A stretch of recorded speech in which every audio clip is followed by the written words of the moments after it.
All right, that's it for the case. Yeah, I made a pretty big mistake there. I don't know if you guys picked up on it, but I forgot to cut the dados for these drawer runners before I assembled the case. That was a total oversight. I don't know what I was thinking. But luckily I was able to save it by cutting them with the trim router. Now the only problem with doing it that way is I wasn't actually able to get this as close to the edge as it's supposed to be, so that's going to make this runner not quite center in the drawer side itself, but it's not a big deal. Yeah, so this case is going to be painted, so that's why I picked popple for the material. It's nice and cheap. Now for the drawers themselves, the front's going to be out of walnut, and then the sides will be just white pine. But I'm going to jump out of my comfort zone a little bit on this, and I'm going to try some half-blind dovetails. So yeah, let's get started on these drawers.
All right, so believe it or not, those are the first dovetails I've cut in like 3 years.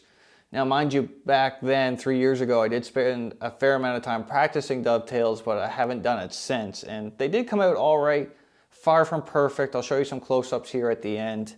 But yeah, the idea behind this thing is it is a charging station. So the bottom drawer here houses like the power adapter.